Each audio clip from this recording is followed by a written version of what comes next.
Bom, a DNP abriu. Se a DNP abriu, o que acontece? Vamos ver quais serão seus efeitos em uma lente positiva. A base de um prisma será a parte mais espessa e o ápice a parte mais delgada, mais fina. Vejamos como isso se dá em lentes côncavas e convexas.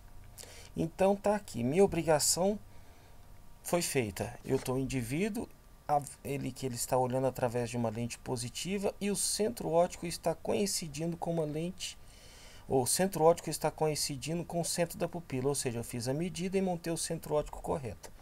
Caso a DNP abra, como se fosse no exemplo que a gente deu do laboratório, fala, olha, seu DP vai abrir. E aí, desavisadamente, um consultor que não tem esse tipo de conhecimento fala, pode montar assim mesmo. O que vai acontecer? Se a DNP abrir, a lente vai para fora. Perceba a diferença, o tanto que ela descentrou. No que a lente foi para fora, a partir desse momento o indivíduo começa a enxergar através de quem? Através de um prisma de base temporal. Por quê? Porque essa lente ela vai ter um lado mais fino e outro lado mais espesso. E isso começa a gerar um problema de deslocamento de imagem, que a gente vai falar dos seus efeitos um pouco mais à frente. O que mais importa para a gente agora é que esse deslocamento da lente no sentido da abertura da DNP, ele gera prismas de base temporal. E essa espessura vai ficar maior na temporal e o ápice mais fino, deslocando a imagem. Esse aqui é o grande problema. Caso aconteça isso de abrir a DNP numa lente negativa, vamos ver como é que fica dessa forma.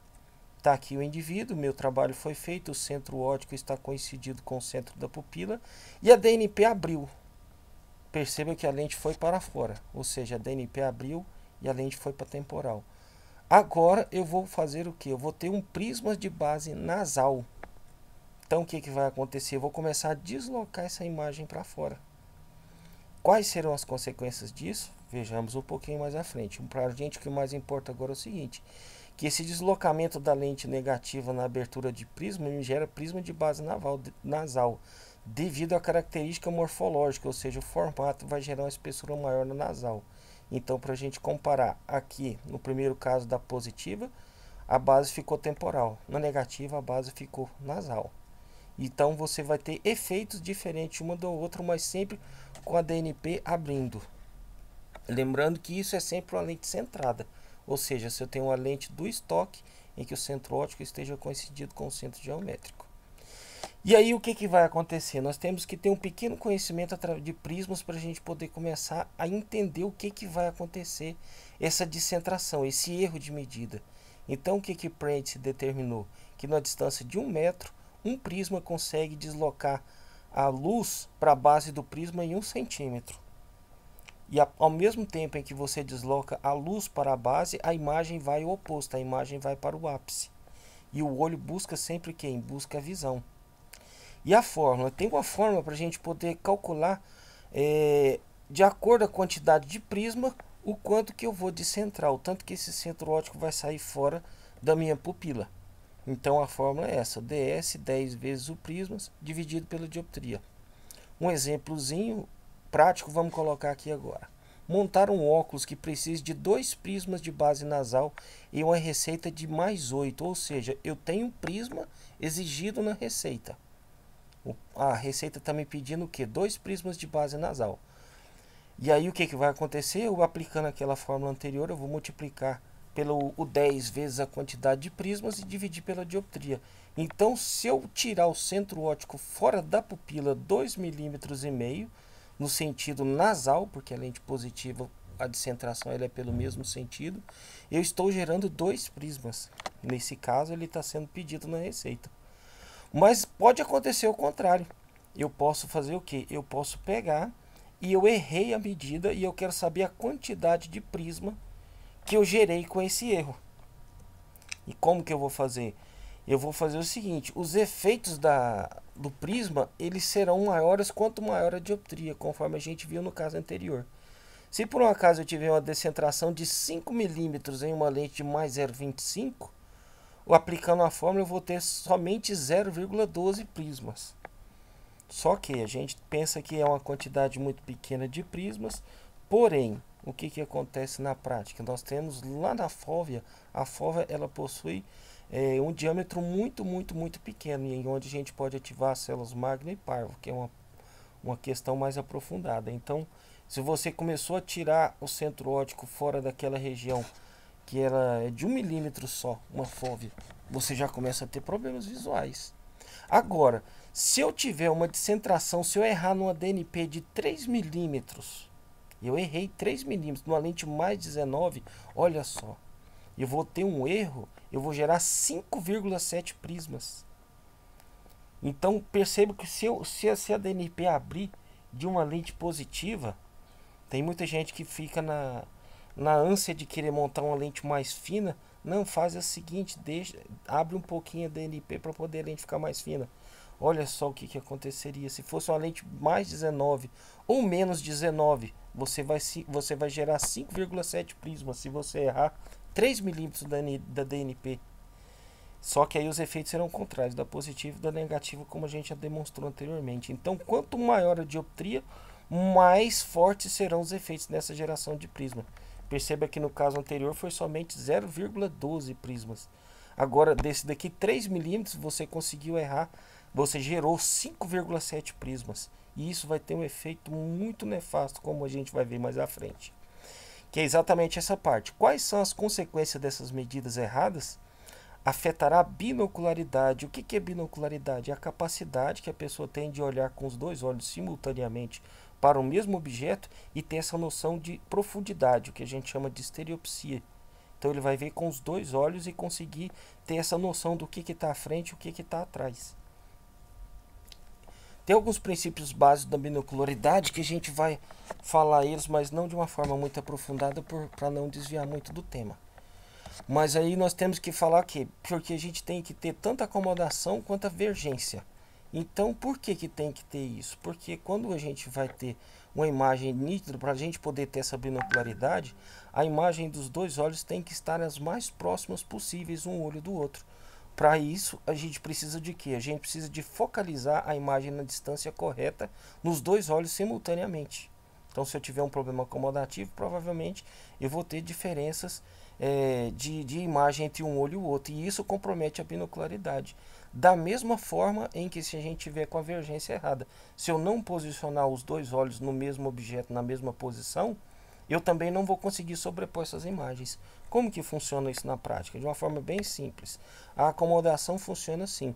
Quanto maior a dioptria do cristalino, ela tem que fazer esse tipo de força conforme o objeto se aproxima. Perceba que quanto mais a bola vai se aproximando, o cristalino vai aumentando o seu poder. Conforme ela vai se distanciando, ele vai diminuindo. Então, quanto maior entra aquela máxima da óptica, quanto maior a dioptria, menor a distância focal. Ou seja, um cristalino em repouso tem em média de 16. Quando ele está ativado, ele tem em média de 19. Por isso que tem essa diferença de 3 graus. A maioria das lentes progressivas elas só vão em condição até 3. Porque é o que a gente precisa para poder tirar o objeto de longe, de 6,10 metros, e posicionar ele a 33 centímetros. Então perceba novamente, quanto mais o objeto vai se aproximando, mais você vai conseguindo aumentar o poder do cristalino. E aí o que vai acontecer? Da mesma forma acontece com os dois olhos simultaneamente, mas os dois olhos também têm que estar projetando para o mesmo objeto. Perceba que conforme o objeto se aproxima, tanto o cristalino vai aumentando o poder de óptico simultaneamente nos dois olhos, quanto os olhos têm que serem girados para dentro, fazendo aquele processo que a gente falou anteriormente do PPC. Então você vai convergindo os dois olhos e aumentando a dioptria do cristalino.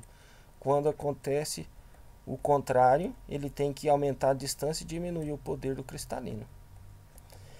E nós temos o oróptero, que é essa linha amarela do meio, e a área de Pannum, que parece essa lente negativa. Então, em cima do oróptero, o que acontece? O indivíduo ele tem a visão simples. Só que nessa área de Pannum, um pouquinho mais à frente, um pouquinho mais atrás do oróptero, é onde você tem as pequenas disparidades, onde você tem uma pequena diferença para você ter essa noção de profundidade.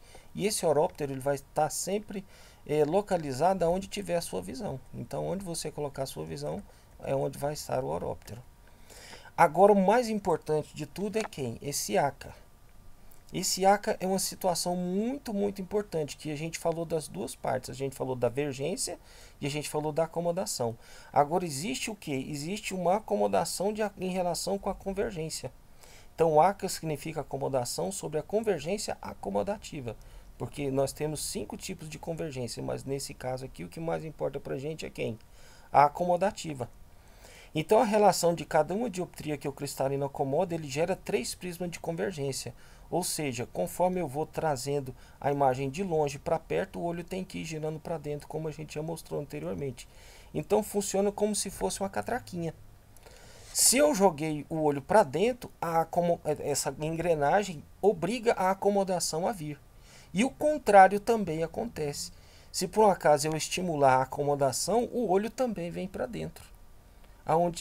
Ou seja, se eu pegar esse botãozinho vermelho aqui e girar ele, ele vai, se eu estimular a acomodação girando esse botãozinho vermelho, ele vai ter como consequência jogar o olho para dentro.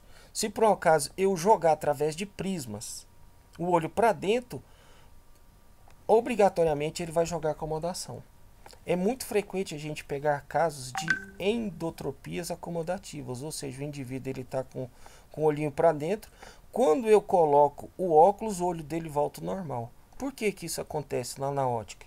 Pelo seguinte, porque o cristalino ele está ativado para poder tentar compensar a hipermetropia. Só que quando eu ativo a acomodação através da metropia, a convergência veio junto com essa catraca. Então isso faz com que jogue o olho dele para dentro.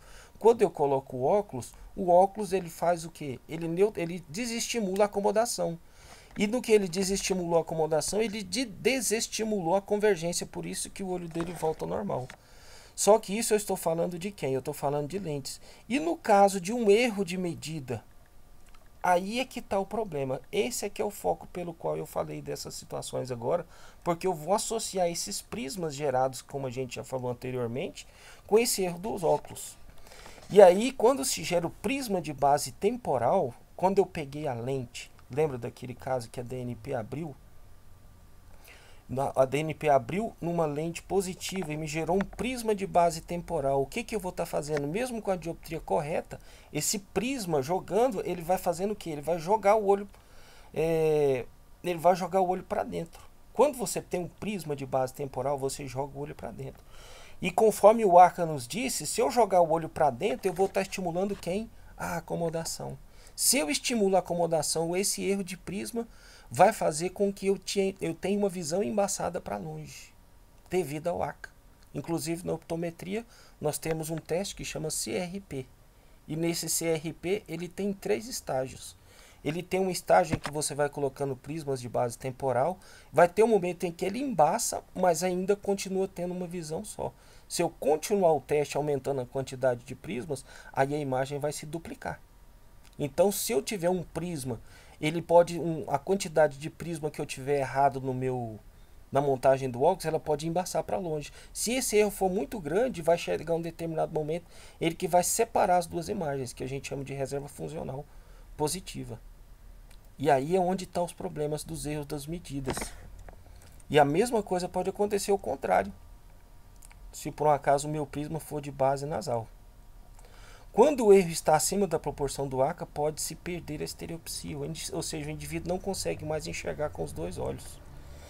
E esse é justamente o enlaçamento entre a optometria e a ótica, onde uma coisa emana da outra, uma outra está intimamente ligada. Espero ter ajudado com esse tutorial e que a gente possa aplicar esses testes sempre em benefício para os nossos pacientes e clientes. Ver a vida não é só uma questão de óptica, também um estado de espírito. Muito obrigado a todos.